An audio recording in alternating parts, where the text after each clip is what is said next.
我是安陵容，一朝重生，我成了弘历的妃子魏燕婉。本以为又将在一场场腥风血雨的争斗中垂老此生，没想到这届嫔妃一个赛一个的蠢笨，更不敢相信宜修的侄女是个张口少年郎，闭口墙头马上，在宫中坚守人淡如菊的痴女。我不过略施小计，便稳坐高台，走向上一世我想都不敢想的人生巅峰。离妃娘娘没了，甄嬛的背影逐渐模糊，苦杏仁化在嘴里，我也渐渐尝不出味道，一切归于黑暗。耳边唯余这声尖锐冰冷的通传，报尽宫中多少女子的一生：婴儿，死丫头又偷懒，你就是这么替娘娘守夜的。左颊被狠狠一拧，痛一击的我睁开眼，入目是陌生的宫殿。我挣扎着从冰凉的地上起身，却再一次栽倒在地，双臂酸胀麻木，指尖更是火辣辣的疼，手中烛台落地，滚了2圈，火苗微弱暗淡，光亮却从这一点蔓延，大量记忆如光晕，瞬间涌入我的脑海。世上竟真有起死回生、转世还魂之事。我成了魏燕婉，此刻身处嘉妃的启祥宫，被金玉妍身边的甄姝打骂。白日里，我被所有人使唤，无论谁都可以对我调教折辱。夜幕降临，我不仅要伺候嘉妃洗脚，还要高举烛台守夜，冷饭残羹都顾不上吃一口。这已是我受尽凌虐的第5年。甄姝眼神轻蔑，罚你值守到天亮，看你还敢不敢耍滑。贱皮子，明明是他刻意晚来1个时辰，耽误了换班。早已精疲力竭的我没忍住昏睡过去，又或许不是昏睡，真正的魏燕婉刚刚无声无息地死在了这个夜里。我侧身看向铜镜，镜中女子面容娇媚，眉眼自带风情，多美的一张脸，这是前世的我所没有的，只是眸中满含疲惫与绝望。数日前的雨夜，镜中公公，求您疼我，孤注一掷的声音犹在耳边，多可惜，他甚至还没来得及替自己赌一把。我扯出一个冷漠至极的笑，缓了缓失去知觉的手臂，拾起烛台，高高举过头顶。再怎么落魄，本宫死前仍是离妃，无需这样一个贱婢指手画脚。无数人影在眼前闪过，夏冬春、于莺儿、年世兰、乌拉那拉宜修、瓜尔佳文渊、富察郎画、金玉妍、凌云彻、科里叶特海兰、乌拉那拉如意、莺儿、燕婉。无论你是谁，既占了你的身子，我们又有如此相似的命运。从今往后，我便是你，我会替你重新活一回。甄姝姑姑，您回吧，我不会再偷懒。甄姝被我平静的语气惊到，犹疑着上下打量，终是冷哼一声，抬步离开。夜深了，姑姑，您注意脚下的路。甄姝脚步一顿，回头去看，殿中女子虽然跪着，背却挺得笔直。镜中没让我等太久，御花园里，金玉妍当着如意的面刻意羞辱我，正好被皇上碰见。我抓住时机，在皇帝面前露了脸。弘历发话，今后你改回自己的本名燕婉，也不必在启祥宫伺候，一切顺利。我跪在皇帝脚边，没由来的走了神。继位后的4阿哥弘历，如今是见到了，那甄嬛呢？我是不是很快也能见到她？皇上想让燕婉到御前，也该听听燕婉姑娘本人的意。4位，燕婉，你大胆的说，是不是想出宫，指个好人家？如意的声音带着一丝警告和逼迫，我下意识抬头，又瞬间避开他的眼睛。虽然只有一眼，但我没有错过他眼中的防备和警惕。他不满皇帝看上了我，更怕我同皇帝亲近。我不由暗自发笑，原来他还记得魏燕婉曾经有多盼着嫁给凌云彻，多盼着逃离启祥宫。他记得，但除了让我忍耐，再无二话。如今皇帝稍稍表现出对我的关注，他便急了，出宫。且不说家中就靠我这点月例银子维持生活，好不容易熬到了机会，我为何要出宫？单看眼下，皇帝开口要我在御前伺候，我若拒绝，落了皇帝的面子，今日还能否顺利出启祥宫？往后还能有我的好日子过？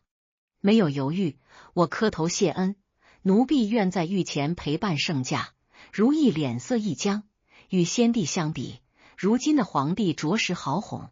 我对诗书一向不精，本以为吸引弘历还要颇费一番功夫，没想到只是稍稍示弱，软语恭维几句，就成了他的妃嫔。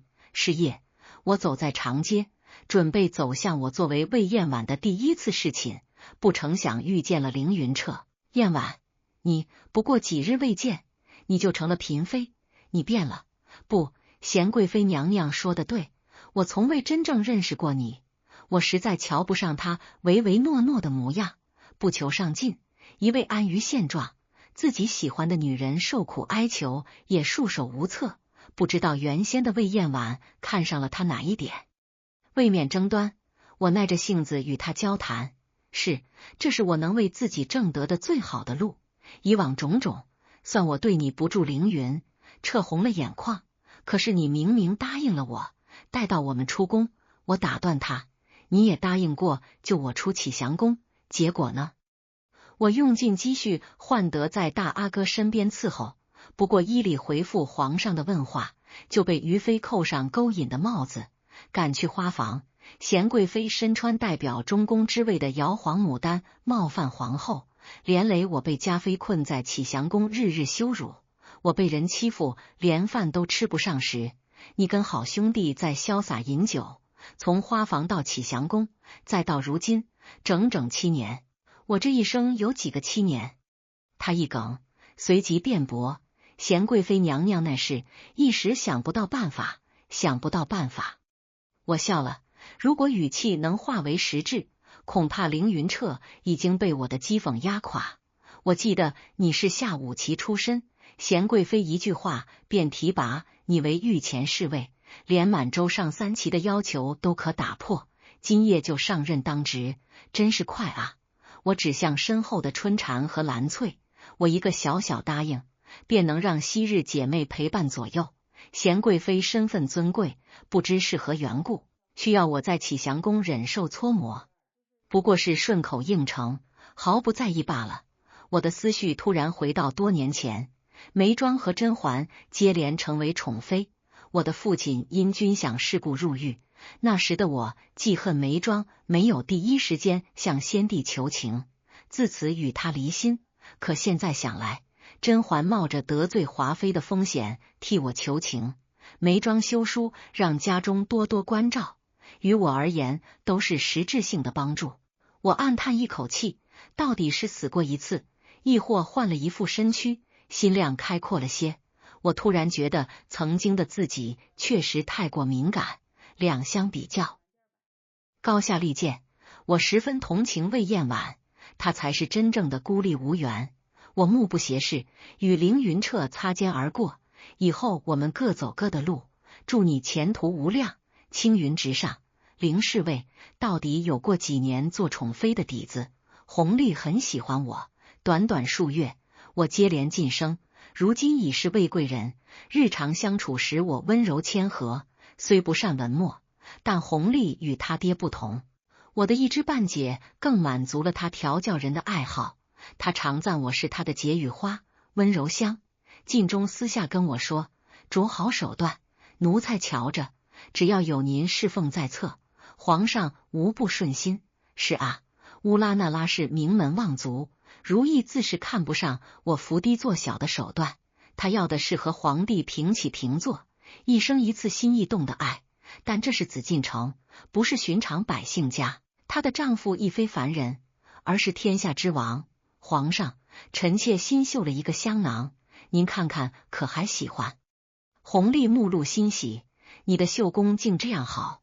如意在冷宫时常常打络子，于妃是绣女出身，都远没有你手艺精巧。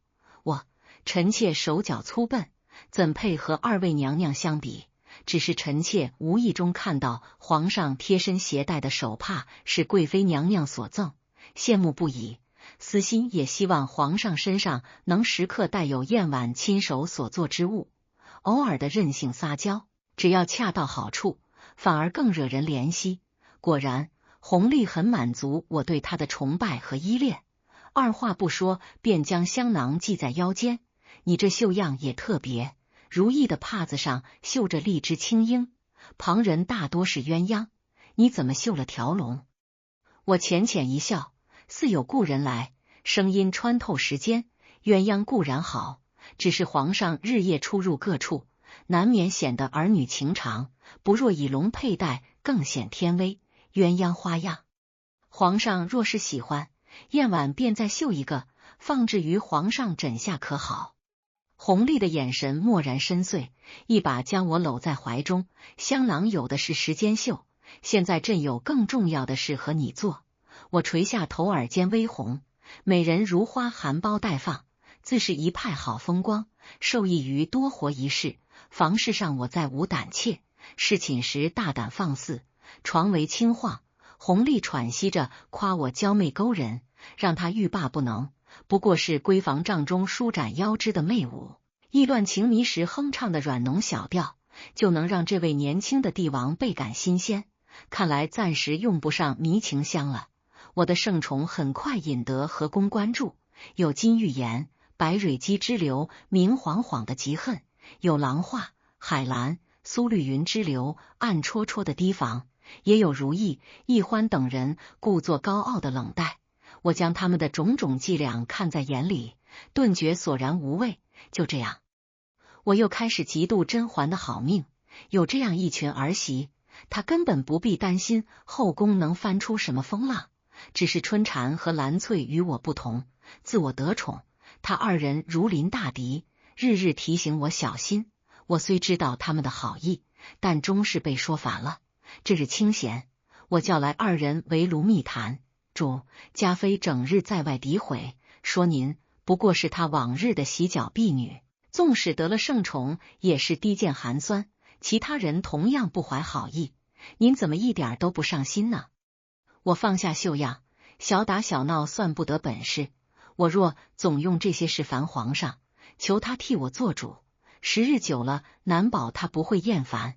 难道我们只能坐以待毙？谁说的？炭炉里火星噼啪作响，我悠悠道：只要是人，必有弱点。金玉颜心心念念他的御史王爷，还妄想再进一步，殊不知他一个异族人，无论生多少孩子，无论怎么争，他的儿子都不可能继承大统。赵太医早为我所用，他看过白蕊姬的药方，他小产后成日郁郁，又有落红之症，养得再精细，也就这2年的事。皇后最在意贤贵妃当年险些夺了她的福晋之位，只要乌拉那拉氏还在，皇后的眼中钉便一直是她。越俎代庖，听得还不够多吗？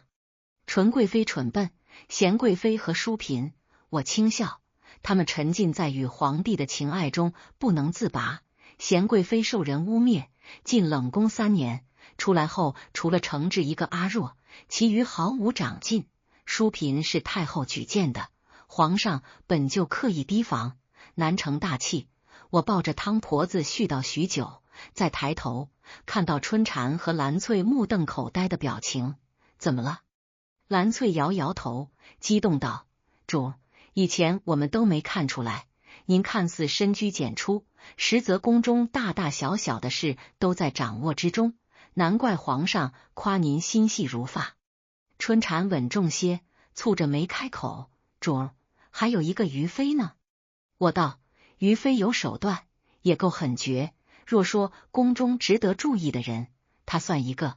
话音刚落，下人跌跌撞撞的跑进来：主儿，出大事了，七阿哥轰了。七阿哥轰得突然，祭典时皇后数度哭晕，弘历再次失去唯一嫡子，亦是悲痛，加上科尔沁部求娶嫡公主一事，皇后和甄嬛已然撕破脸，后宫一片混乱。晋中提醒我，七阿哥的死有蹊跷，不如详查一番，以此做文章。我沉声：留意即可，不必费太多心神。那人既敢做，定不会留下重要罪证，不如花心思在活人身上。皇上已下旨和敬公主和亲，此刻他对和敬满心愧疚，我们不如趁此机会拉拢皇后与和敬。晋中看我的眼神充满侵略，毒蛇般冰冷的手握住我的手腕，沿着手臂一路向上，主比我想象中的更睿智。只是您这么有主意，当初何至于被困启祥宫？奴才觉得，如今的您和那夜答应与奴才合作的您，判若两人。我呼吸一滞，惊惧间躲闪不及，衣扣被他的长指挑开，人也被压在贵妃榻上，动弹不得。晋中，我有些慌，生怕被人发现。怕什么？现在满宫乱成一锅粥，人人自顾不暇。奴才想您想得紧。他气息紊乱，脸上潮红一片，手下却很稳，将我的衣服层层剥去，又故意在敏感处留连。我咬着唇，仍忍不住发出闷哼。他被我的喘息鼓舞，张口咬住我颈间的软肉，刚要使力，又霎时松开。我迷蒙着眼，发出疑问。晋中低笑，刚夸了您就犯糊涂，若留下痕迹被人发现，奴才死不足惜。您有几个脑袋够砍？不过他话锋一转，手指探得更深，这里不会留痕，奴才可斗胆放肆。我在他的指下泣不成声，达到一波又一波顶峰。事后我瘫软在榻上，由着他替我清理。主当真与旁人不同，竟真的愿意与奴才这等阉人。晋中不是第一次试探了，他怀疑我为了拉拢他而假意迎合，但每次我欢愉的表情做不得假。怎么，你厌烦了？我再次回避他的疑问。也是，我一无家室，二无子嗣，你想攀着我上位，确实事倍功半，不算个好买卖。晋中目光沉沉，盯了我许久，终是勾唇一笑，单膝跪地替我理好裙摆，在我的手背留下一吻。奴才甘之如饴。晋中离开后，我仍靠在窗边发呆。我很清楚自己在做什么。妃子与太监通奸，秽乱宫闱，淫秽至极，一旦被发现，砍头都是最痛快的死法。可我心中没有悔意，只觉得畅快，仿佛终于为上一世不值得的安陵容出了口气。我恨先帝，恨宜修，恨瓜尔佳闻冤恨甄嬛、眉庄，恨不争气的爹，最恨的是这牢笼一般的紫禁城，逃不出，躲不掉。即便重活一世，我依旧被困在这里，带着两世的痛苦记忆，夜不能寐，熬过阴冷漫长的夜，不敢回头。说到底，我还是不甘心。我与晋中不过是做了和甄嬛与果亲王一样的事，他如今成了世上最尊贵的人，儿孙绕膝，安享晚年，我又为何要用所谓的宫规和世俗束缚自己？没错，重生第二日，我便知道了，当年六阿哥鸿雁并非先帝亲生的流言，是真的。如若不然，明知弘历继位会提防养母和鸿雁，甄嬛为何不让自己亲生的儿子做皇帝？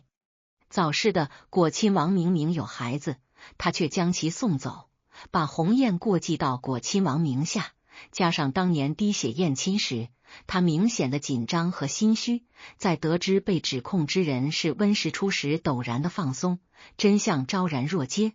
春蝉和兰翠进门，主，皇上又赏了好些珍宝，您快来看看。还有，晋中公公托人送来一个匣子，主父主亲自打开，匣中一只手镯静静地躺在里面，通体碧绿，光晕悠然，与弘历的赏赐相比，竟然不遑多让。蓝翠呀，这镯子的成色这样好，难为晋中还记得主喜欢翡翠。我将镯子戴于腕间，又挑了只弘历赏的宝石簪子簪上，好看吗？春蝉，主貌美，自然好看。我满意的笑了。是啊，哄好皇帝便能获得荣华富贵，地位尊崇，与晋中合作就多了个极有力的帮手，何乐而不为？更何况都是晋中在卖力的伺候我，倒是比跟皇帝在一起时更舒爽省事。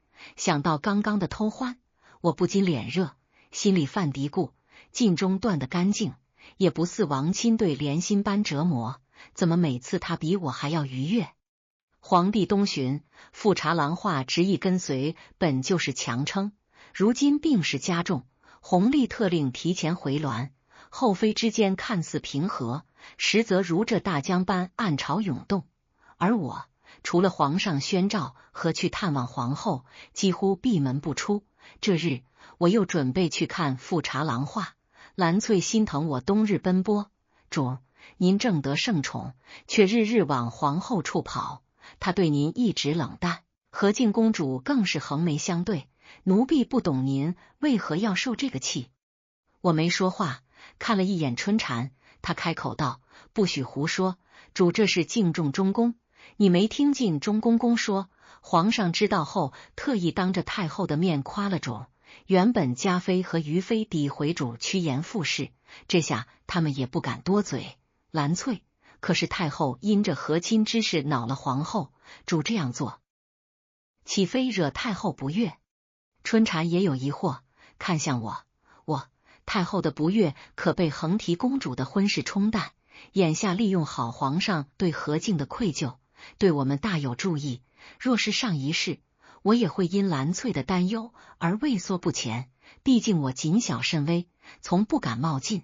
但我回忆起甄嬛回宫后对叶澜依的态度，到底是皇上喜欢的人，有些场面不得不过，一个驯马女尚值得让甄嬛顶住太后的威压，如今这可是中宫皇后和弘历最疼爱的女儿，就算会引得甄嬛不悦，这步我也必须要走。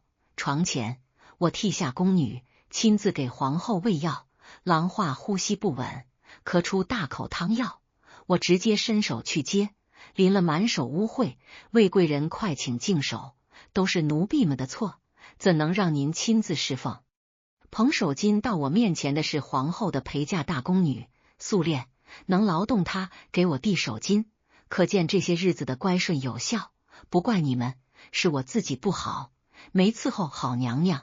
我接过手巾，没有第一时间净手，而是替郎画擦拭干净。这一次饶是一贯眼高于顶的和敬公主，此刻看我的眼神也再无敌意。和敬的声音带着委屈：永从早上太后责难，额娘病重，我又即将远嫁，早先围在额娘身边的人个个避之不及，门庭冷落，真没想到竟只有你肯来日日侍奉，可见宫中人心难测。郎画神色恍惚，盯着我瞧了好一会儿。我记得当初我因贤贵妃僭越迁怒于你，嘉妃把你带到启祥宫多有搓磨，现在你怎愿意来看我？燕婉怎敢因这等小事记恨皇后娘娘？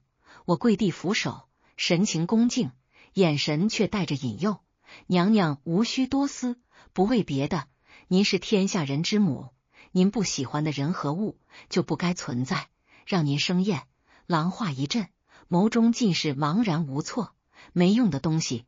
我敛下眼睑，眸色渐冷。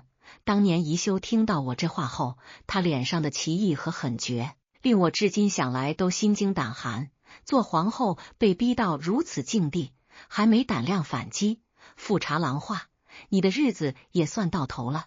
我的想法很快得到了印证。船舱内白蕊姬挑衅的一报还一报，直接将郎画惊得心神俱裂，脚下那层薄薄的油渍将他推入深渊，替我回禀皇上。我不会水，但一心想救人，晋中眉头紧蹙，不愿离开，被我一把推走。快去！我死不了！郎画的呼救被水声淹没，我在暗处躲着，直到看见凌云彻匆匆奔来，才放心下了水。皇后娘娘，臣妾来救您。郎画已神志不清，只能靠着本能攀附在我身上。我在他耳边低语：娘娘，您不能就这样死了，二阿哥和七阿哥死得不明不白，您得振作起来替他们报仇啊！郎画眸中燃起亮光，想问清楚，又被呛水。我藏在水下的手悄悄将他拽得更沉，眼见他面色清白，彻底昏死过去，我终于向凌云彻伸出求助的手：救云彻哥哥，救救我！再睁眼，蓝翠和春蝉双眼红肿的守在我床边。蓝翠垮着脸，主儿，您可算醒了，吓死奴婢了。春蝉在确定我没事后跪了下来，恭喜主儿，荣升令嫔。我平静的躺着，心中并无意外之感。皇后呢？春蝉，皇后崩逝，竟真的死了。我喃喃，心头是熟悉的冰凉阴冷。这是我成为魏嬿婉后杀死的第一个人。耳边似乎又响起甄嬛的声音：再冷也不该拿别人的血来暖自己。可是我早已回不了头，无论是安陵容还是魏嬿婉，和靖公主亲自向皇上请封，晋您为令嫔。春蝉替我掖了掖被角。晋中公公向皇上说您不会水，凌侍卫当时就在一旁，并未多言。我勾起嘴角，笑意隐在夜幕中。皇后的丧仪十分隆重，令人瞠目。其间，大阿哥和三阿哥因不敬嫡母，被弘历狠狠斥责。在无继位之望，纯贵妃受惊晕倒，卧病在床。不知富察郎华死前对皇帝说了什么。回宫后这段日子，除我之外的各宫嫔妃备受冷落，白蕊姬更是被囚在自己的永和宫。皇帝以妖言惊吓皇后为由，让她自生自灭。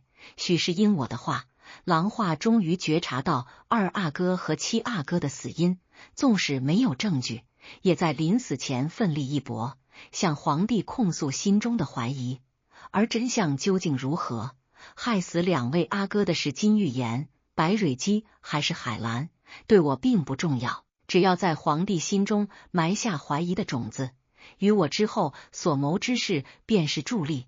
我揉着跪痛的膝盖往永寿宫走，一抬头，如意站定在我面前。魏贵人，不，如今是令嫔了。她神情冷淡，眼含鄙夷。现在你风光无限，可算过上了你期待的好日子。凌云彻总替你辩解，说你有苦衷，你一步步如何走来，本宫都看在眼里，有何苦衷？纯贵妃失了圣心，如意晋皇贵妃最有希望成为继后，但我并不惧怕，反而平静地望着她。我能察觉出她对我自始至终都带有敌意，以往我不知这敌意从何而来，现在看来，恐怕不只因为皇帝的宠爱，皇贵妃娘娘这般在意凌云彻。放肆！如意面露惊慌，还有心事被戳穿的狼狈。本宫幽禁冷宫时受凌云彻帮扶，不忍他被你多次欺骗，我们二人清清白白，天地可见。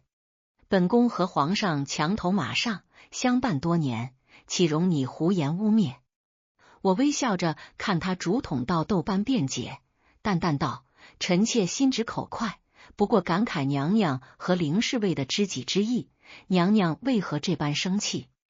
皇上对娘娘的情意六宫皆知，臣妾怎会多心？你……他气急，殊不知我只因陈眉庄和温实初的一个对视，便察觉到他二人有私情。如意多番举动实在太过显眼，等于将自己的心思一字一句的读给我听。乌拉那拉是如意，你和你奉若神明的青梅竹马之情，看来也没有那般纯净无瑕。不过一个凌云彻，便让你对我暗生嫉恨。我拉起他的手，娘娘的护甲可真精美，幽禁冷宫都不曾摘下，想来定是十指纤纤，莹润如玉。他想挣脱，却力所不及。你是何意？娘娘可还记得先帝驾崩之初，您献鸡汤于太后，却被太后拒绝，端着滚烫的汤碗良久之事。他不答话，我将自己的手举到他眼前，指尖有狰狞的伤疤。您不过端了一次，事后还有皇上为您出气，尚且记到如今。臣妾在启祥宫时，夜夜举着烛台跪至天明。您不是问臣妾有何苦衷？这就是苦衷，娘娘。臣妾今日僭越多言，也只是为自己抱屈。如今我安心侍奉皇上，凌侍卫承您恩典，前途无限，您又何必苦苦相逼？他看我的眼神依旧算不上温和，但终是没有再言语。临走前，我补上一句：“娘娘，您自小便是天之娇女，日后还有数不尽的富贵福气。民间疾苦，世态炎凉，的确不是您该见到的。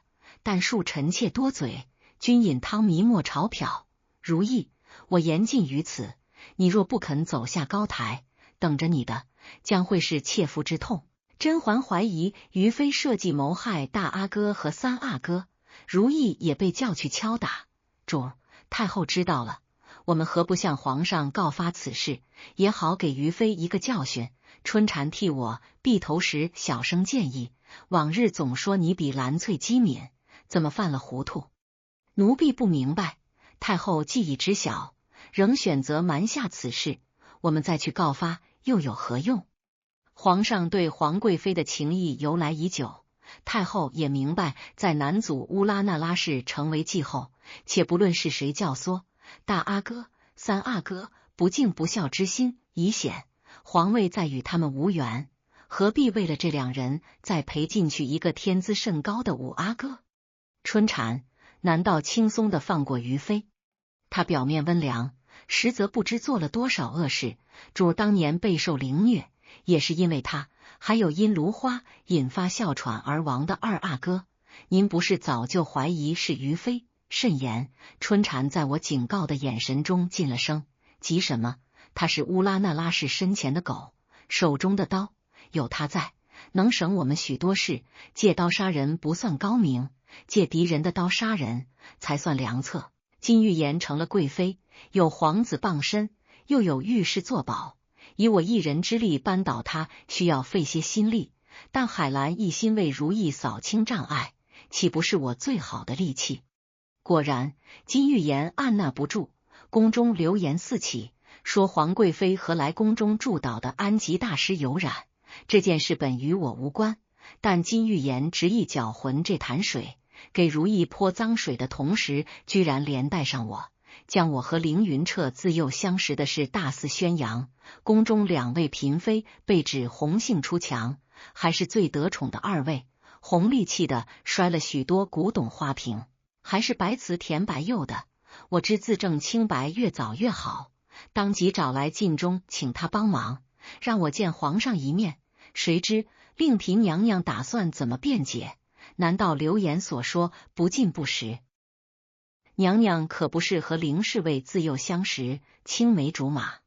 青梅竹马四个字像是从牙缝里挤出的，晋中的阴阳怪气令我目瞪口呆。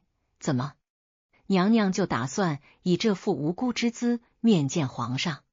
那您还是免了吧，奴才心疼。皇上未必心疼，说不准直接下了大狱，定您个不守妇道之罪。我挑眉，缓缓贴近他，呵气如兰。我不守妇道，晋中公公难道不知？魏燕婉，他紧紧攥住我的手腕。你还欠我一个解释。我茫然，什么解释？晋中气笑，孝贤皇后崩逝那夜，你为何推开我，反而让凌云彻去救你？难不成你对他还故而想借机亲近？我被他的想法惊得怔在原地。这些天他一步都没有踏入永寿宫，也没有派人传来消息，难道是在介怀这件事？我的无言在晋中看来就是默认，他恶狠狠地将我拉近。凌云彻有什么好？留他苟活，至今已是我忍耐的极限。我劝你断了这份心，否则我一定让他死无葬身之地。见我还是呆愣，他以为我被吓到，抿紧的薄唇松开，语气别扭却柔和下来。我并非逼迫你，姓凌的算什么东西，也配和你扯上关系？散播谣言的小太监已经被我找到了，他承认拿了银子替人传话，还有花房和启祥宫的宫女各2名，都可以证明多年来你和凌云彻几乎没有见面。我自会带他们到御前向皇上证明你的清白。我看着他的脸由阴转晴，从没有过的感觉自心间蔓延。活了2世的安陵容，从未被坚定的选择保护，没想到这一次居然是一个太监，给了我一直想要的独特的在意。小太监既替人办事，此事又涉及天子脸面，怎会轻易招供？启祥宫宫女的主子是金玉妍，怎会轻易替我说话？不用细想便知道这几个人证有多难找，他却一句带过，半点邀功都没有，唯独质问我的心意。本以为他只是介意我和凌云彻往日的情谊，没想到他竟有这样的想法。凌云彻是不配，那谁配？我含着笑问他，悄悄拭去眼角的温热，靳中又恢复了御前的高冷模样，伸手揽住我的腰，将我扣进怀中，眸中淬毒，却是最绝美的罂粟，自然是奴才，当是什么好事呢？还往自己身上揽，这等罪名你就不怕死？我捶他一拳，靳中捏住我的手，将指尖含住，眼中病态的占有欲给了我答案。一瞧得我脸红心跳，我不合时宜的想起被自己害得成为太监的温实初，不得不说，太监这个身份倒真是方便，先帝再没怀疑过他与眉庄。我脑子一热，口不择言，你想得美，你是太监，谁会怀疑你与我？他浑身一僵，原本燥热的身子瞬间凉透。我自知说错了话，还没来得及解释，他将我从怀里丢出，大步流星的走了。蓝翠进屋，发现我傻站在原地，问道：“主儿，您和晋中公公没想到办法吗？”我一脸菜色，想到了，被叫本宫去向皇上请安。蓝翠不解，既有了办法证明清白，主儿怎么看起来更忧虑了？我深深叹了一口气，皇帝好哄，这位阴晴不定的晋中公公可不好哄。养心殿，弘历听过几个宫人的证词，再加上我情真意切的辩白，他看我的眼神不再恼怒，我心下放松，知道这条命，这份恩宠是保住了，忍不住看向晋中，谁知他眼观鼻，鼻观心，一个眼神也不给我。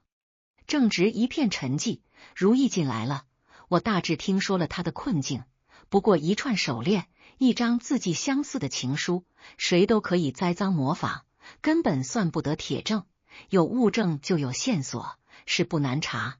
何况他与大师之前从未见过，弘历心底是相信他的，本以为他和我一样，一定是带着证据来的，此事很快能翻篇。我已经在思量之后要如何整治金玉妍，令我意想不到的事发生了。如意双唇嘟起，眼含倔强，说出的话寸步不让：“皇上，清者自清，您若不相信，臣妾百口莫辩。我发誓，发现鸿雁不是先帝亲生的，都没有此刻乌拉那拉氏的表现给我的震撼大。”他就这样来证明自己的清白。弘历显然也没想到，颇为无奈的开口：“如意，朕并非怀疑你，只是朕有意提你为继后，你的声明就是朕的声明，大清的国母怎可流言缠身？朕必须要给众人一个说法，你同样需要拿出证据，证明你的清白。我懂弘历的无奈，要从小被甄嬛教导喜怒不形于色，心事勿让人知的皇帝，将话说得如此明白。乌拉那拉氏应该是头一个，不得不说，如意对他和弘历的墙头马上如此有自信，弘历也是有责任的。在我这个庶母看来，弘历的确已经对他足够包容了，但如意显然不这么觉得。他言辞阵阵，当夜只有锁心在臣妾身边，若要锁心为人证，众人会说他故意偏袒。至于物证，这些栽赃陷害之物本就是谎言，臣妾如何去证实一个谎言是谎言？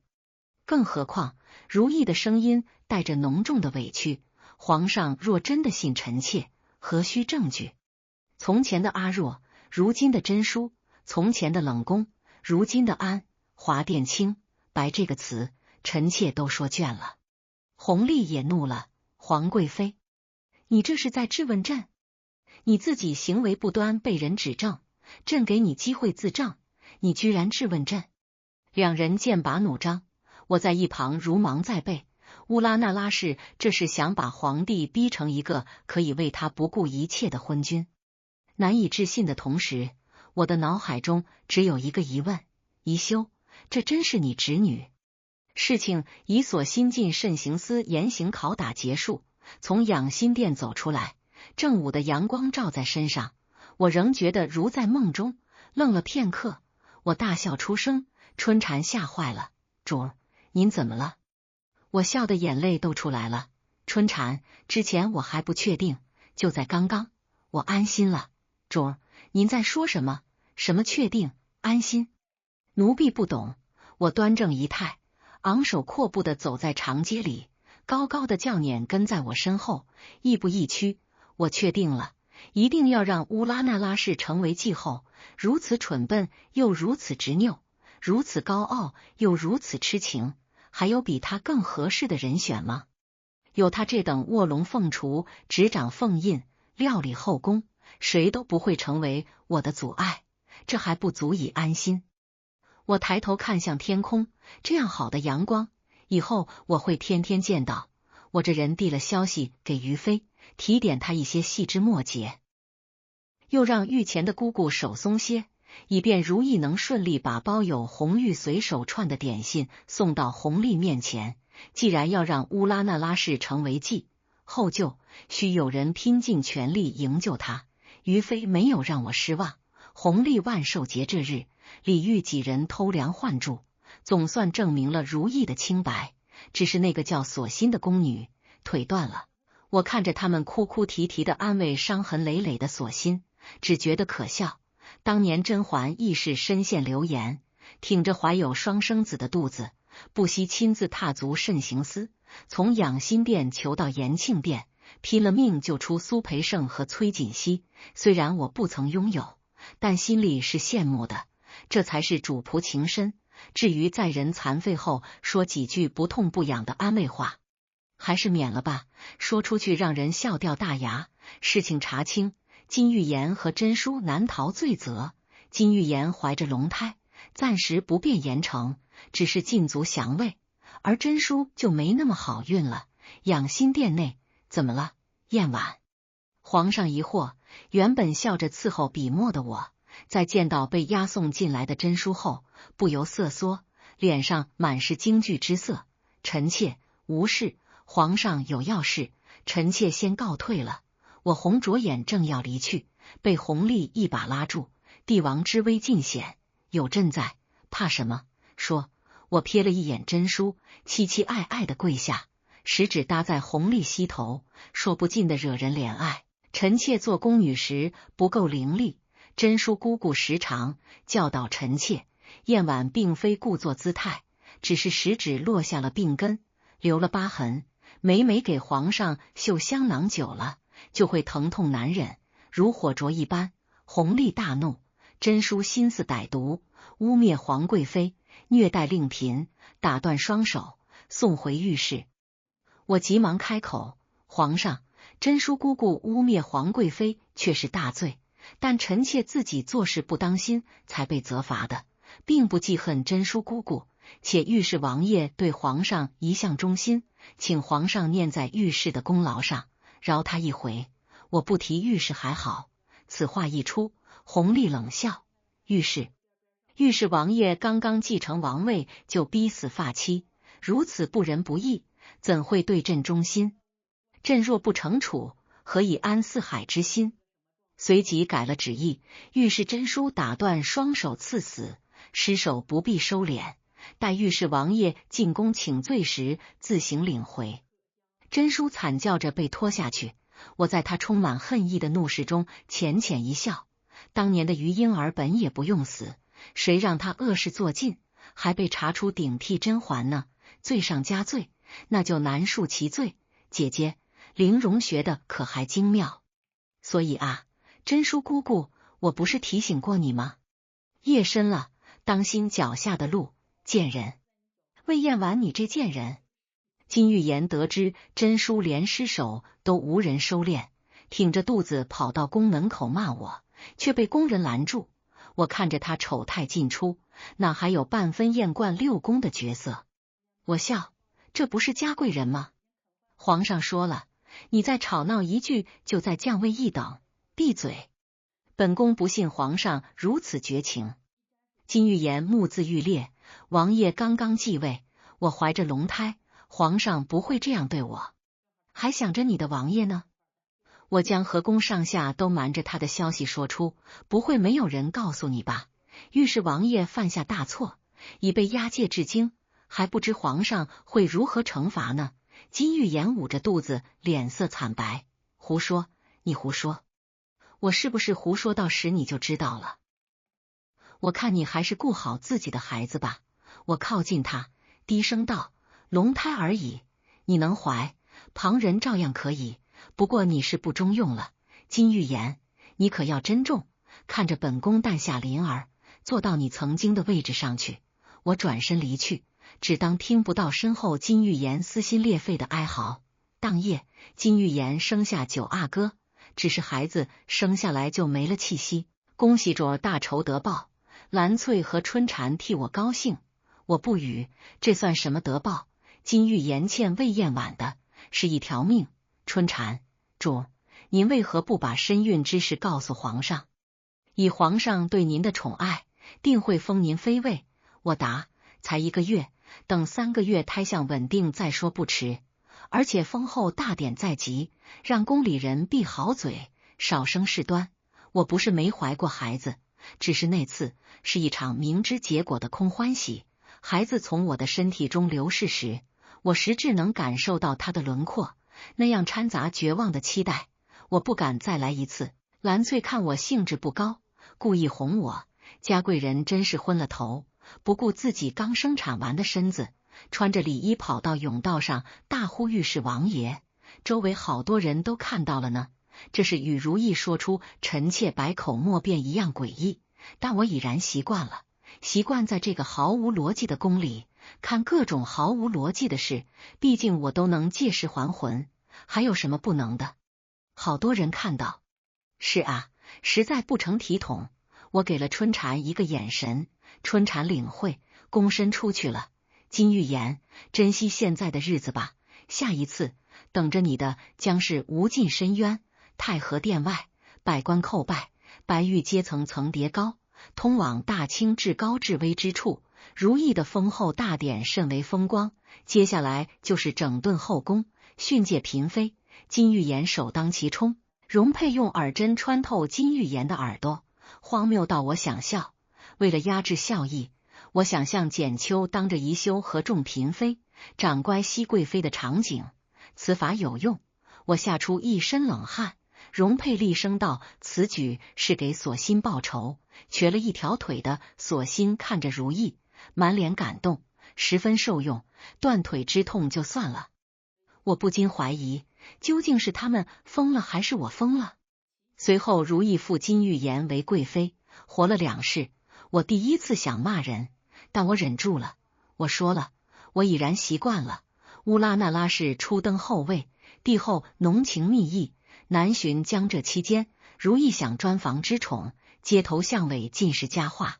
甄嬛不满，找人调教后妃，想着培植人手。我主动请缨，叩首于甄嬛门前。半个时辰后，门开了，没想到一向谦逊温和的令嫔，居然也有野心。时隔多年，这是我第一次离她如此之近。姐姐，你老了。永寿宫令嫔卫士给太后请安。梅花粥宴，我一袭红衣翩然起舞。甄嬛为我寻来舞娘，在舞娘的帮助下，我将冰溪改编为舞，娉娉袅袅，绰约多姿。看到弘历眼中的痴迷和甄嬛眼中的追忆，我安下心来看。来，我还担得起冰上飞燕这4个字。舞毕，我奉上一束红梅。听闻皇后娘娘素爱绿梅，只是绿梅难寻，臣妾就以红梅借花献佛了，还望皇后娘娘笑纳。如意看着我，笑意不达眼底。令嫔不会也喜欢梅花了吧？说实话，我不懂她的优越感从何而来。我坦然回应，臣妾喜欢桃花。少年时最爱，现在也不曾改，只是偶听宫中老人说起，先帝与太后在以梅园结缘，太后的一句逆风如解意，容易莫摧残，让先帝未见其人，先慕其才。若说这宫中谁最懂梅花的高洁和情韵，无人能及太后。我温顺恭敬，只是用言语暗示如意，莫将爱梅当作他一人的专属。如意的笑容僵在嘴角，不敢再言。弘历，朕今夜不翻牌了，就让令妃侍奉朕吧。令妃。金玉颜失声惊叫，海兰从旁附和，魏氏资历尚浅，且尚无子嗣，如此就封妃，只怕什么？甄嬛听我说起以梅园的笑意还未散去，眼神就冷下来。嘉贵妃和余妃是要质疑皇帝的旨意，臣妾不敢。太后、皇上、皇后娘娘，我及时出声，臣妾已有3个月的身孕，之前自己也未察觉，请太后、皇上、皇后娘娘恕罪。刚刚说我尚无子嗣的海兰一脸猪肝色，弘历十分高兴。好啊，燕婉侍奉朕得宜，如今又有了孩子，此刻6宫皆在，李煜传旨，晋令嫔为令妃。主，您有了身孕当真金贵，太后时常派人送来补品，还说要亲自抚养您这胎，皇上有空就来看您。兰翠收拾着堆成山的赏赐，又道就是几位蒙古妃嫔不好相与，尤其是颖妃，话里话外贬低您家世不好。颖妃自恃身后有巴林部，从来不正眼看我，我得宠，她便联合蒙古嫔妃排挤我。听说我喜欢桃花，便嘲讽说我喜欢的花小家子气，哪里比得上他们草原上的花。如意夸她口无遮拦，天真烂漫。想到颖妃那个小产的孩子，我眸中闪过冷色，的确天真且蠢。我生辰那日，他以胎动难安为由，硬请了皇上过去，怎料2人行周公之礼时，皇上一时不察颖妃小产了，而我尽足了身为嗣妃的职责，怀着身孕深夜探望，竭力安慰。只不过颖妃寝殿中的那束金莲，被我顺手择去了几点藏着迷情香的花蕊。我哼着曲，绣着给我孩儿的小衣服，道：他们的家世倒好，还不是要向我俯首问安？英雄不问出处，他们看不起我宫女出身，我还要笑他们举全族之力也不如我这个宫女。兰翠和春蝉笑作一团，看到新送来的药膳，我问那是何物？谁送来的？可查验过了？春蝉，知道您鼻子灵，闻不得药味，晋中公公特意四处搜寻的好方子，养颜补气，滋养胎儿，母体还不易肿胖。我失笑，他还在为我说他是太监的话生闷气，可对我好的事一点没少做。我一早向甄嬛求了一旨，孕期免了各宫恭贺拜见，禁中在外盯得紧。兰翠和春蝉恨不得将我入口的东西查验8遍，加之我本身精通香料，可一物品一概不用。数月来，永寿宫如铁桶一般安全，不必像如意堂堂皇后还要躲在被窝里吃酸杏。弘历十分重视我这胎，毕竟遗憾在前。如意的5公主，颖妃的6公主，不是夭亡就是小产，最惨的还是淑妃。臣妾给皇后娘娘请安，我礼仪周全。如意，本宫说了，你即将临盆，不必日日来请安，免得皇上担忧。我是怕皇上担忧，还是娘娘不愿见臣妾？如意冷言，本宫为何不愿见你？令妃心里清楚，若非你多嘴，一欢怎会心灰意冷，自焚身亡？不怪我说如意蠢，给我安罪名都找错了人。但凡他说我害了颖妃，我都会在心里夸他一句有长进。皇后娘娘，我若是淑妃，最恨的不会是臣妾，而是我笑得残忍。您这位一直与她姐妹知己相称的皇后，一派胡言。臣妾有说错吗？娘娘与臣妾心知肚明，皇上忌惮淑妃乃太后举荐之人，一直将避孕药谎称安胎药送与淑妃喝，长年累月，她的身子早不适合生育了。十阿哥留不住也是意料中事。如意脸色难看，我假装看不见。娘娘您一早就知道，却从未告知淑妃，枉费他如此信任您。且当日娘娘留臣妾谈话，你我谁都没想到病重的淑妃会突然来看您。听到我们谈及此事，如意声音发抖。即便如此，一欢也只会怪皇上，与本宫何干？我笑，您是装傻逗臣妾呢？淑妃痴恋皇上入骨，即便知道枕边人对她防备，也只会劝说自己，皇上是有苦衷的，而您有何苦衷？还未走出翊坤宫，我就听到容佩急呼：传太医，皇后娘娘气急攻心晕倒了。我眼神淡漠，一步未停。当日我的劝告，如意果然没听进去。淑妃是如此，她自己的五公主夭折亦是如此。五公主先天不足，出生时又恰逢南方水患，如意以天灾和为五公主祈福为由，克扣了接生嬷嬷一半的赏银。如年氏兰班出身将军府的小姐都知道，宫中威信是一回事，恩宠是一回事，要想下人真心做事，必须将实打实的银子赏下去。如意贵为皇后，丝绸擦身，玫瑰花露沐浴，抹额间一颗财宝价值连城。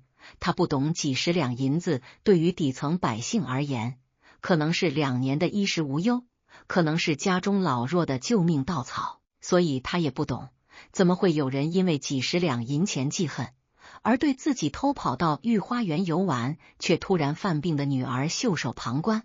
我自己也是经历过小产的人，本以为生产之事应该大同小异，没想到生产那日，我疼得几乎灵魂出窍。陈眉庄苍白虚弱的模样在我眼前久久不散，我才知道我竟把她害得这么惨。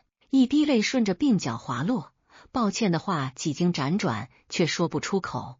我没脸对她说抱歉，隐约听到窗外有人将菩萨、佛祖、弥勒拜了个遍，甚至关二爷、财神爷都被他苦苦哀求。奴才重力贪财，只要娘娘平安生产，奴才愿一辈子只做个普通太监，再不求富贵荣华。我在剧痛中也没忍住笑出声，一向怕他的兰翠此刻胆大起来，大声喝止：晋中公公，你别念了，主笑得使不上力。春蝉稳重，红着眼替我一遍遍擦拭额头冷汗，孩子随之落地，哭声嘹亮。昏睡间，我突然意识到，从前我期盼的、渴望的这一世竟都得到了。我顺利产下7公主，弘历赐我协理6宫之权，有了权力，许多事做起来更方便。比如五阿哥的腿废了，我做的虽是临时起意，但归根还是在我。金玉妍虽复为贵妃，但御史王爷被罚，皇上对他极为冷淡，加之当日我说的龙胎而已。你能怀，旁人照样可以。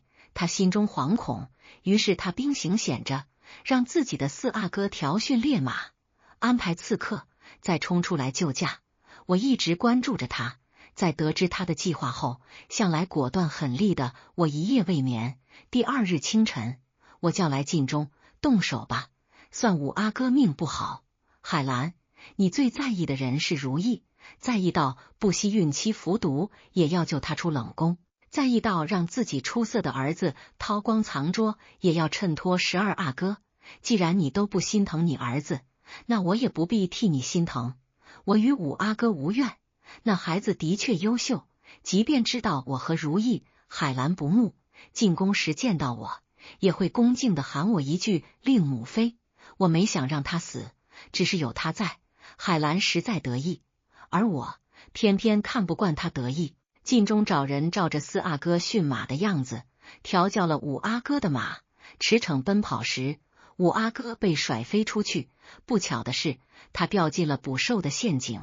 捕兽加上涂满了制服猛兽的软筋散，这本也不打紧，可惜天妒英才，海兰孕期常服朱砂，5阿哥体内有弱症，刚好与软筋散相克，养心殿跪满太医，饶是弘历一个个踢打过去，结论也不变，5阿哥腿残不愈，难享人寿。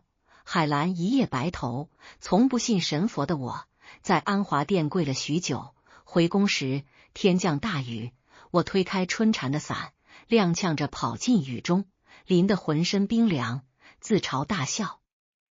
安陵容啊，安陵容，你还是这样阴暗敏感，心狠手辣，即便是对你施以善意的人，你也不放过。从前的甄嬛没装饰，如今的永琪也是，你永远不会得到原谅。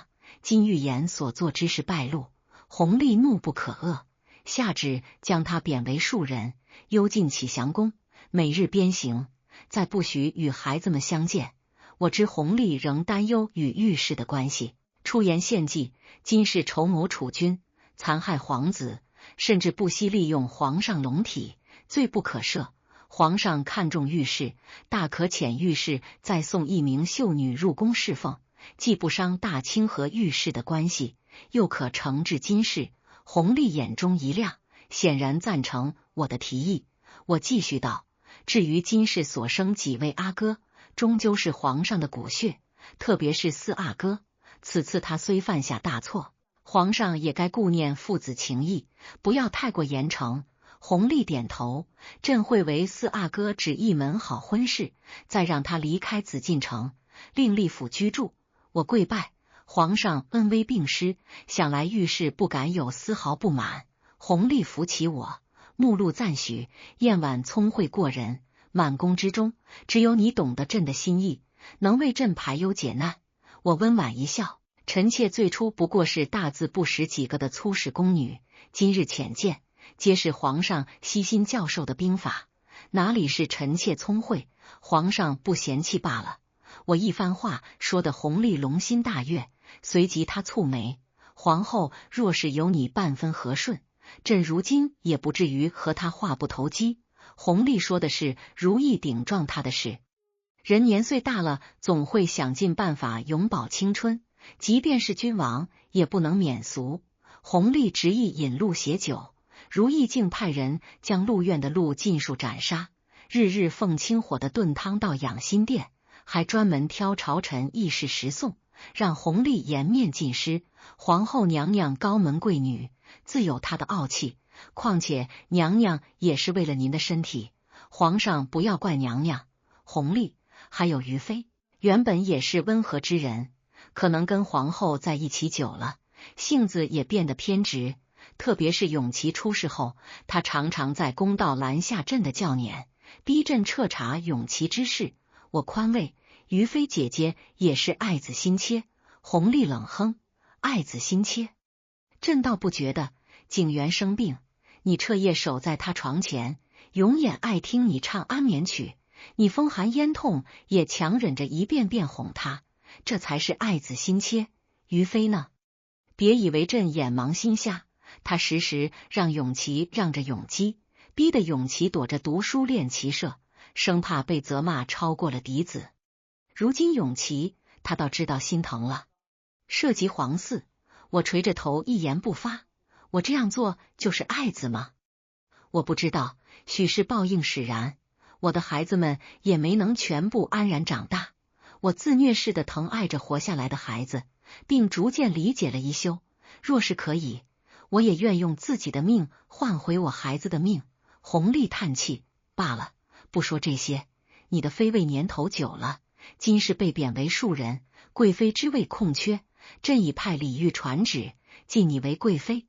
皇上无需担忧，你侍奉朕从无差错，为朕诞下儿女，协理六宫事无巨细，贵妃之位你当得。我不再推辞，领旨谢恩启。祥公，你这贱人来做什么？看我的笑话。看到金玉妍身上鞭痕累累，我心十悦，那是自然，否则我一个贵妃和你一个戴罪庶人有何话说？金玉妍冷嗤：贵妃又如何？改变不了你是我的洗脚婢的过往，也就皇上看得上你，一个粗使宫女也当成宝贝。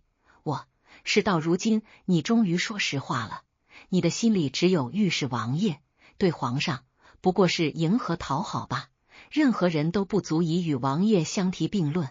我看着他手中紧握的手串，笑意越来越浓，将一封密信扔到他眼前：你的王爷已经抛弃你了，他上书说你并非御史圣女，而是不知身份的野种，不配侍奉皇上。御史选了新的秀女入京，昨日已住进储秀宫了。你放屁！我已倦眼鼻，边境小卒就是粗俗，不怕告诉你，皇上对御史不满已久，收下秀女也是权宜之计。我已奉旨给御史新秀女送去一碗红花，大清宫中不会再有带着御史血脉的孩子，可怜吗？你的王爷将会是下一个。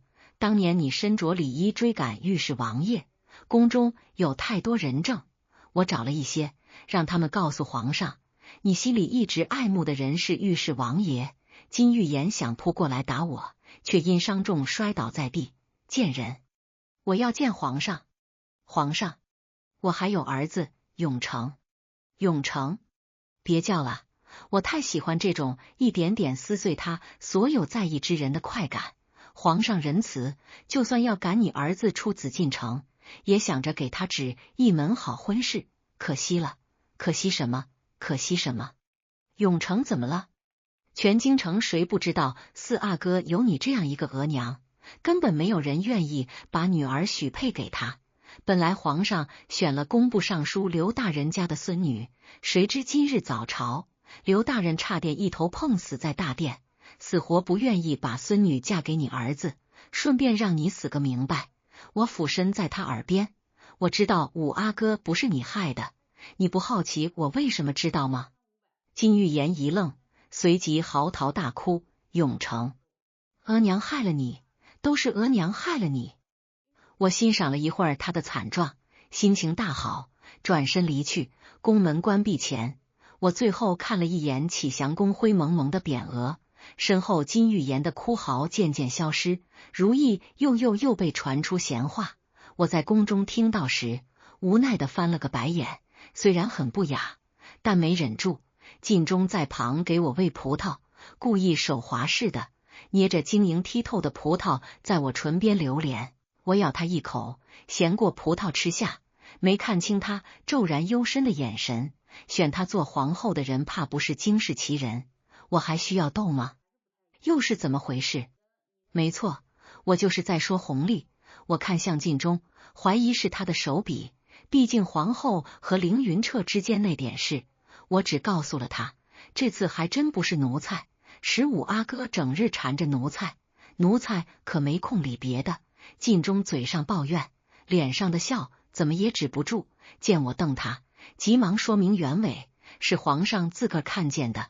前儿个荣嫔又将皇上从宝月楼赶了出来，皇上心情不好，屏退随从，说要自己走走。这一走可不要紧，正好看见皇后娘娘和凌侍卫，皇后身边只带着容佩，二人坐在石阶上聊得眉开眼笑。晋忠说着，暗自打量我的表情，见我不为所动，他悄悄舒了口气，嘴角眉梢的笑都柔缓了。我余光看到他的小动作，心感好笑，没有戳穿。皇上发了大火，皇后娘娘也因皇上对荣嫔的疯魔宠爱而生气，两相都带着火，可不是一碰即燃。我听得起劲。然后呢？皇后被幽禁翊坤宫，凌云彻、晋忠的笑阴恻恻的。淹了？什么？他瞥我一眼，确定我只是惊讶而非心疼，缓缓开口。凌云彻当这是什么地方？这是紫禁城，跟后妃来往过密，如今只是丢了命根子，已经算他命大了。他与妻子不睦，闹得人尽皆知，冒欠亲属。新婚之夜，凌云彻抱着一双靴子让他独守空房。这么多年，他二人根本就无夫妻之实，如今又出了跟皇后的事。冒欠说凌云彻梦中常唤如意，这些肯定是皇后做的。我觉得匪夷所思，乌拉那拉是疯了不成？亲手做的靴子也是能随意送人的。弘历貌似也只收到过他绣的手帕吧。皇后说靴子是所心所做，可皇上一眼就认出鞋内的祥云绣样是皇后的手艺。晋忠说完，我捏着手看向指尖，疤痕已淡了许多。怎么心软了？晋忠又是那副表情。我声音淡淡，不，只是没想到这一天来得这么快。魏燕婉，欺负过你的人，很快都会下去见你。我站在翊坤宫外，看到穿着太监衣服的凌云彻跪在地上擦拭大门。以前的他意气风发，如今佝偻着背，仿佛上面有千斤重担，再直不起身。春蝉甲壳一声，退了2步，给我们留出空间。他浑身一僵，缓缓转过身，看清是我后，跪伏在地。奴才小玲子，给令贵妃请安。我默了片刻，说出多年来我们之间的第一句话：你这副样子，真让本宫觉得恶心。凌云彻脸色灰白，娘娘说的是。指尖淡去的疤痕隐隐作痛。我冷声道：听说刚刚皇上来过，与皇后大吵一架，罚你以后去洗公桶，确实是个辛苦的差事。不过正如你当年所说，做奴才哪有不辛苦的，忍忍就过去了。他的头低得更深，仿佛要埋进土里。皇后无辜与否不重要，凌云彻，你这个人，你的这份情，只要存在，就会害死别人。凌云彻猛地抬头，眼中是惊涛骇浪。我选的路，我走得很好，也从没后悔过。我提步走进翊坤宫，再未回头。凌云彻，你呢？翊坤宫，如意坐在窗前望着院中落花，不知在想什么。我不管他看不看，规规矩矩的行了礼。皇后娘娘别看了，凌云彻，活不成了。如意转过头，一向淡然的脸出现裂痕，泪盈于睫。我不解，娘娘的父母离世时，臣妾也未见过您这般表情。凌云彻当真就这么重要？自私自利的人，你懂什么？如意嗓音沙哑，似是看我一眼都嫌脏。我也不恼，您说的对，我是不懂，所以才向您请教。我与皇上少年相识，相依相伴，从他的侧福晋到贤妃，再到皇后，我走了许多年。他说高处太寂寞，这无人之巅想有我陪伴，我什么都顾不得了，只想走到他身边。可自相见入宫，我才恍然惊觉，我多年的委屈就是个笑话，祖宗规矩就是虚无。原来只要皇上一句话，即便不是皇后，也可一同入画。误解、争吵，从两情缱绻到无话可说，从少年情深到相看两厌，也只需要短短数年。许是妥协，又许是憋闷了太久，一国皇后居然向我吐露心事，我实在无语，连静语也顾不得。你不觉得你张口就错了吗？难道从寒相见入宫，你才发现自己所经历的一切是笑话？你的夫君是皇上，这紫禁城，这大清，这天下，从一开始就是他说什么便是什么。你觉得困难重重，不过是因为他没有给你行方便。你仔细想想，这么多年，除了甜言蜜语和和宫都有的珠花匾额，你真正独有的东西存在吗？如意神色恍惚，许是听进去了，又或没有。许久，他开口：你说凌云彻活不成了，是什么意思？你要杀了他？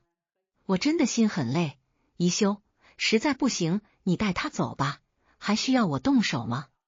你还真是不了解你的少年郎。凌云彻先后与他的2个妃嫔传出有染，他清不清白重要吗？他早就活不成了。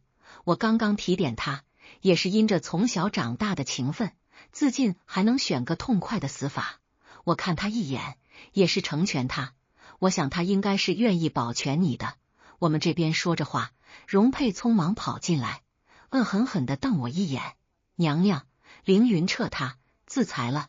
微贱时，我曾受迫于年世兰的霸道跋扈、蛮横专行；隐忍时，我曾在宜修手下做他毫无人性的刀；起事时，我曾与甄嬛针锋相对，不落下风；做先帝的离妃时，各种宫斗场面我也算见识过。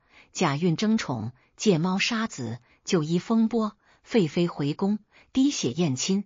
做弘历的令贵妃时，我发觉这一招的后妃与我们那些人不同，格外的单纯。我想过他们心思简单，手段稚嫩，可没想到竟能蠢笨到如此地步。于妃海兰扯了一长串经幡，当着甄嬛和弘历的面逼我发誓，问我是否认罪。我麻利的跪下，没有片刻犹疑。臣妾魏燕婉在此起誓，从未害过经幡上的这些人，如有违背，天诛地灭，人神共弃，不得善终。海兰没想到我跪得如此干脆，控诉的话憋在嘴里，看起来好笑极了。够了吗？若是于妃觉得本宫的誓言不够重，大可你说一句，我随一句。我笑容笃定。又或者于妃觉得本宫只用自己发誓不够郑重，大可带上我的全家全族，只不过本宫出身不高，全族加起来也没什么分量。你无耻至极！海兰气得双眼发红，跪在甄嬛、弘历面前。太后，皇上，魏燕婉她撒谎，这些人真的都是被她所害，请太后、皇上明察。我看了看那一串经幡，富察郎画、金玉妍、真淑、淑妃、五阿哥、六公主、凌云彻，不错，倒没冤了我。还得谢谢如意和海兰，他们不列出来，我都记不得这么清楚。只是我不懂，像金玉妍、真淑这些人，如意居然还为他们做经幡祭奠，是嫌自己被害得不够惨吗？甄嬛淡淡的，于妃，除了这些经幡，你可还有别的证据？臣妾。海兰哑然，她没想到有人不怕发誓。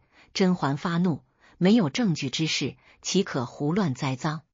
海兰惊慌，太后，请您相信臣妾，相信皇后娘娘，这些都是皇后亲手所做。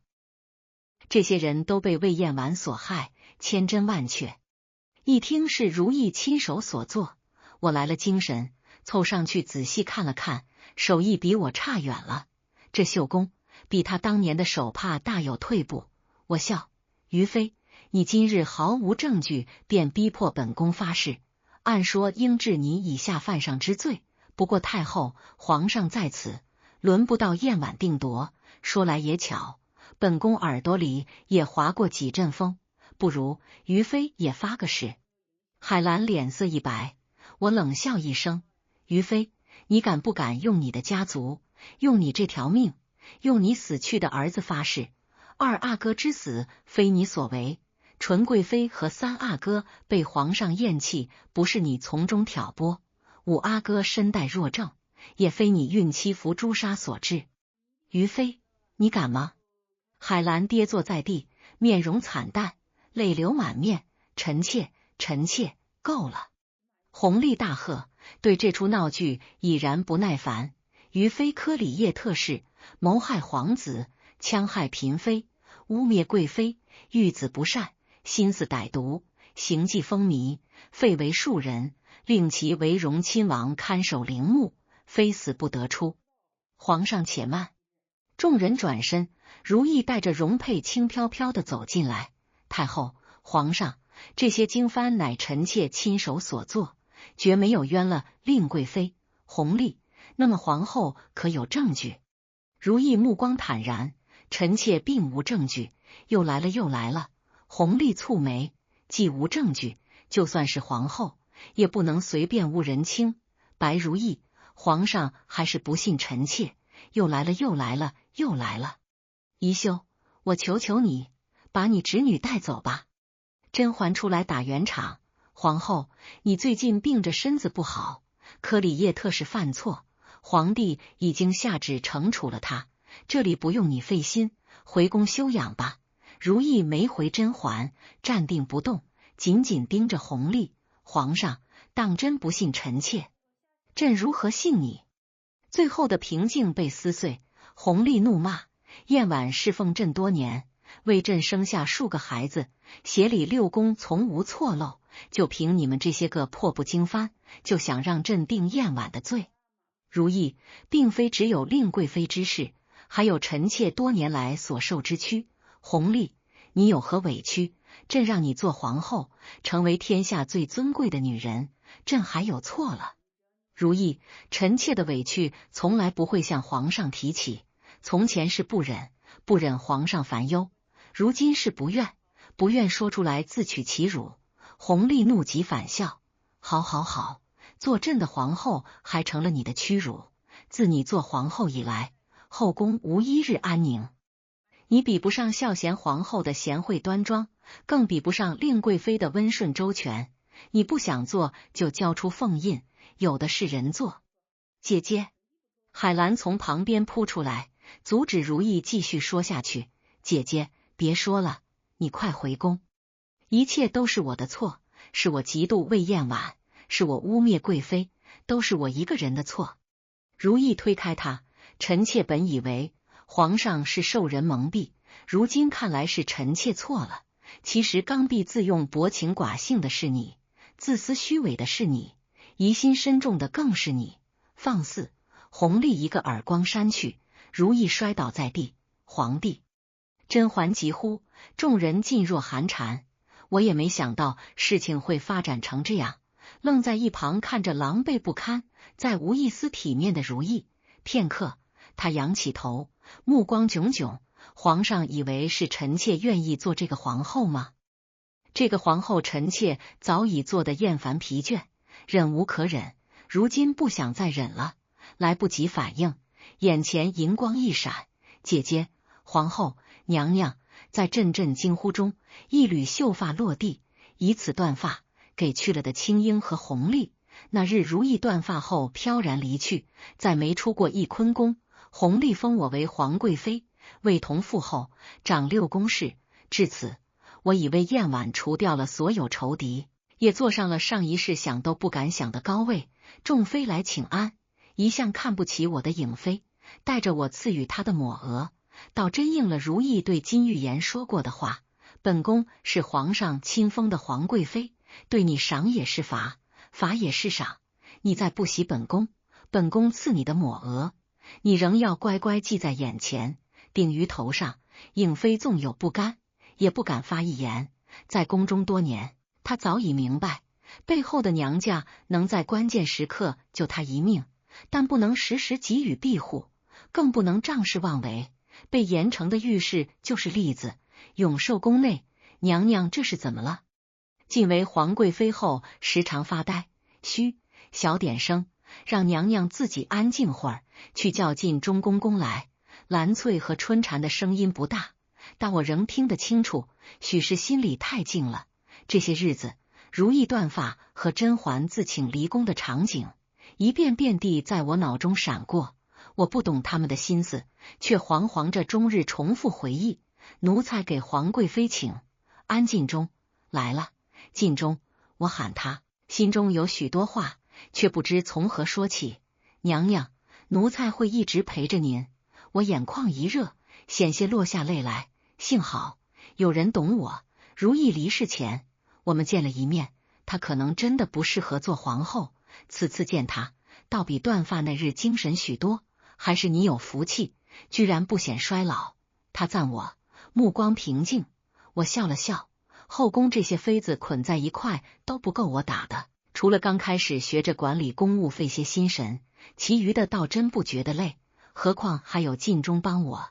许久不见，我们道不生分，坐在院中闲聊。你这些年闭宫不出，皇上倒经常念叨你。还有孝贤皇后如意，岂必辛勤终不及？旧书就见酒相投。你明知我没读过什么书。如意笑了。刚做嫔妃时，你敏感多思，旁人多说一句，你都要暗自揣摩良久。如今倒是好了，竟能自己说出这样的话来。富贵养人，从前觉得你们高高在上，如今自己坐上来，也不觉得什么。你那句诗到底是什么意思？如意，凉薄之人如何偕老？并非我和郎画多么好，皇上就是这样的人罢了。我有长进，终于看清你的少年郎了。如意，你不生气？我晒着太阳，舒服极了，为何要生气？有的人就是喜欢死人，这嗜好没准一脉相承呢。如意看了我一会儿，你不爱皇上？我刚说你长进，又来了，一把年纪的人了，什么情情爱爱的，酸不酸啊？我以为他会问我那些人究竟是不是我杀的，又或是设了什么诡计想东山再起，没想到真的只是闲聊。临走，我撇撇嘴，还是没长进，亏我还严阵以待。身后一声轻笑，我没回头。至此，此生不见。娘娘，您看15阿哥，奴婢辛苦养的花啊。好了，兰翠，阿哥喜欢就让他拿着吧，跟孩子计较什么？春蝉，你也欺负我。兰翠和春蝉闹作一团，永眼乖巧的趴在我膝头。额娘，带花。我低头，鬓边被永眼插上一朵小花，是秋海棠。娘娘，晋中公公来了，奴才给皇贵妃娘娘请安。兰翠、春蝉带着永眼去别院玩，留我和晋中2人。他轻抚我的鬓角，眉眼一改外人前的凌厉。好看，太后说你昨日做的点心极好，让你得空再做些，这点小事也值得晋中公公亲自走一趟。有关你的都不是小事。他这话说的坦然，我反倒有些面热。而且他一顿，我总觉得太后对你不似寻常妃嫔。我笑笑，姐姐才是真的聪慧。成为皇贵妃后，我刻意表现出许多与安陵容截然相反的喜好，不在人前哼曲，再未调过香料，经手的绣品绝不会出现在寿康宫。不知他是如何发现的。无妨，他若真想对我不利，也是我欠他的。看着晋中，我突然有了个大胆的想法。晋中，如果有一天，我是说如果，我能离开这里，你会跟我走吗？我的心砰砰直跳。如果甄嬛发觉到我是安陵容，如果她愿意饶我一命，如果她当年做好了和果亲王远走高飞的准备，如果她还愿意帮我，我是不是有可能离开紫禁城？他眉头微皱，我消失许久的敏感再次袭来，心下不安之际，他开口：娘娘的私房钱可够多？晋中，自娘娘产育7公主那日，奴才的积蓄再未增加过，只靠那点银子，奴才担心委屈了娘娘。微风拂过，鬓边的秋海棠浮动暗香，我笑着回答他：很多很多。